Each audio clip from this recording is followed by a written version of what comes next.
नमस्कार दोस्तों, ईश्वर सदैव आपका भला करे और आपकी झोलियां ईश्वर के आशीर्वाद से, उसकी दया से, उसकी रहमतों से हमेशा भरी रहें। तो दोस्तों, आज बात करेंगे कि आप अंगूठे से किसी व्यक्ति के व्यक्तित्व को कैसे नाप सकते हैं।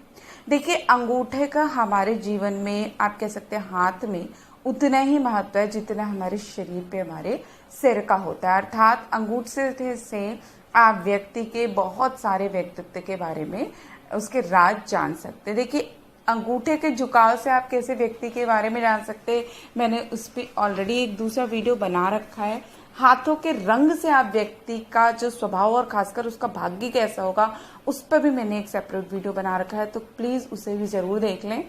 और ये जो वीडियो है, इसमें आप अंगूठे की जो बनावट है, खासकर 3 जो उसके हिस्से होते हैं, वो हमें क्या बताते हैं और उससे हम व्यक्ति के व्यक्तित्व को कैसे पहचान सकते हैं, उसके बारे में बताऊंगी। तो देखिए, यदि हम अंगूठे को मोटे मोटे 3 भाग में विभाजित करें, तो जो पहला हिस्सा होता है, जो कि नाखून के पास से जुड़ा होता है, उसे फर्स्ट फैलेंज कहते हैं, जहां मैंने एफ लिख रखा है।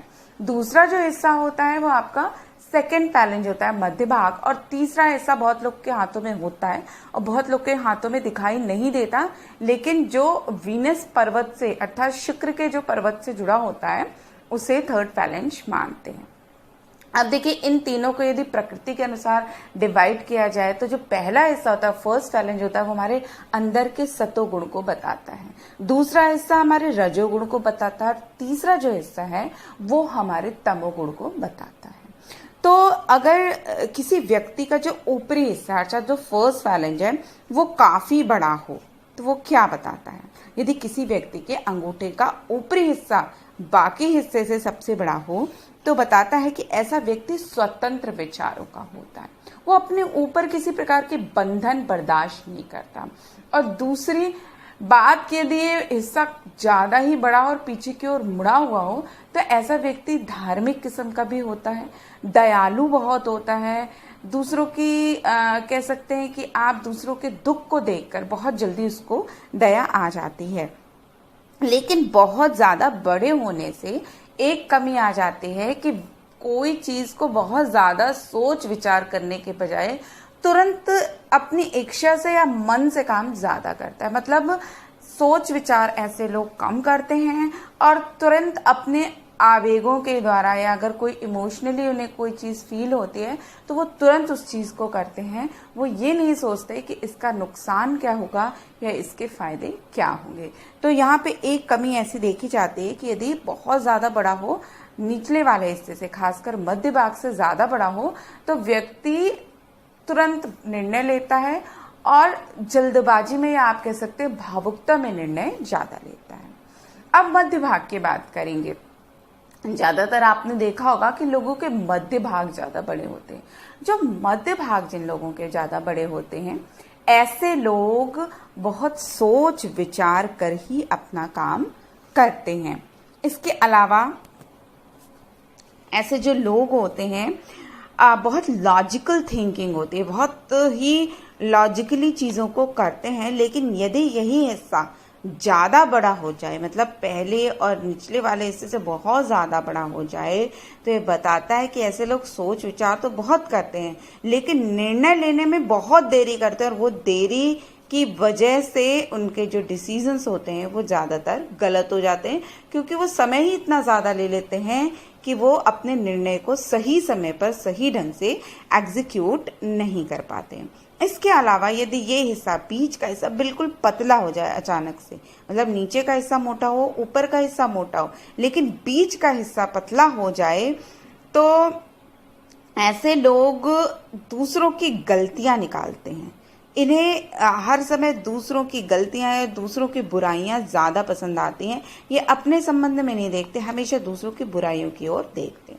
सबसे बेस्ट कंडीशन होती है यदि निचला हिस्सा और ऊपरी हिस्सा दोनों बराबर हो, अच्छा मानसल हो, तो ऐसे लोग बहुत ही आप कह सकते हैं सही विचारों के होते हैं, शांत स्वभाव के होते हैं, कूल माइंडेड होते हैं, जल्दी से इन्हें गुस्सा नहीं आता और जरा जरा सी प्रशंसा से फूल कर कुप्पा नहीं हो जाते। मतलब बहुत जरा जरा सी चीज़ों से आप ये नहीं कह सकते कि दिखावा बढ़ जाता है। मतलब एक शांत स्वभाव की और गंभीरता आती है यदि आपके ऊपरी हिस्सा और निचला हिस्सा बराबर हो, मतलब मध्य भाग और ऊपरी हिस्सा बराबर हो, तो ऐसा व्यक्ति दृढ़ विचारों वाला, जो सोचता है उसको करने की इच्छा उसमें बहुत अच्छी आती है।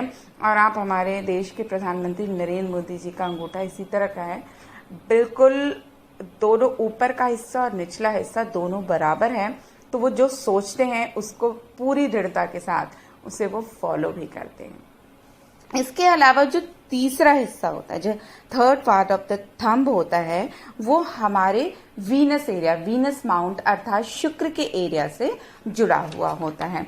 देखिए, शुक्र हमारी काम भावना को भी बताता है। यदि ये हिस्सा संतुलित है, ज्यादा उभरा नहीं है, ज्यादा फुला नहीं है, अलग से एंगल नहीं निकला है, तो ऐसे व्यक्ति का जो प्रेम होता है वो सहृदयी होते हैं, प्रेम में उनकी पवित्रता होती है, समाज के सभी लोगों के प्रति उनके मन में एक अच्छी भावना होती है। खासकर यहाँ पे हथेली का और उंगली का कलर भी मैटर करता है कि यदि उंगली का जो कलर है वो पिंक है या हल्का लाल है तो वो ज़्यादा अच्छा होता है। ऐसे लोग प्रेम के संबंध में सफल होते हैं, इन्हें दूसरे लोगों का भी अच्छे से प्रेम मिलता है। लेकिन यही हिस्सा यदि बहुत ज़्यादा फूल जाए, अलग से इसका एकदम एंगल निकल जाए, तो यहाँ पे थोड़ी कमी हो जाती है। ऐसे लोग सेक्सुअल डिजायर्स इनकी बहुत बढ़ जाती है और कभी कभी चीज़ों को गलत तरीके से करने में भी इन्हें मज़ा आता है कि मतलब गलत ढंग से धन कमाना या गलत चीज़ों से भी पैसे कमाने की आदत पड़ जाती है। और खासकर ये सुंदरता और लव के प्रति ज़्यादा ही अट्रैक्ट हो जाते हैं और इन चीज़ों के पीछे भागने लगते हैं। अगर ये ज़्यादा ही बिगड़ जाए, बहुत ज़्यादा ओवर डेवलप्ड हो जाए, बहुत बड़ा हो जाए, पीछे की ओर बहुत भरा हुआ निकल जाए, तो इतना अच्छा नहीं माना जाता। देखिए, हमेशा समय स्थिति अर्थात एक नॉर्मल स्थिति को हथेलियों में अच्छा माना जाता है। कोई भी पर्वत ओवर डेवलप हो जाए, कोई भी हाथ की उंगली ओवर डेवलप्ड हो जाए, तो उसे बहुत अच्छा नहीं माना जाता। तो यदि आपके निचला हिस्सा, बीच का हिस्सा और ऊपर का हिस्सा समय स्थिति में अर्थात नीचे का हिस्सा बहुत ज्यादा उभरा नहीं है, बीच का हिस्सा और ऊपर का हिस्सा बराबर अवस्था में है, अच्छे से मांसल है, तो आप कह सकते हैं कि ऐसे उंगली वाले जो व्यक्ति होते हैं बहुत ही शांत विचारों के, समझदार और जीवन में उन्नति और तरक्की पाने वाले होते हैं। तो दोस्तों, अब दूसरा जो वीडियो बनाऊंगी उसमें विभिन्न प्रकार के जो अंगूठे होते हैं, विभिन्न तरह के छोटे अंगूठे, बड़े अंगूठे, उनका एंगल, उससे आप क्या जज कर सकते हैं, उसके बारे में आपको नेक्स्ट वीडियो में बताऊंगी। तब फिर मिलते हैं, तब तक के लिए दोस्तों नमस्कार।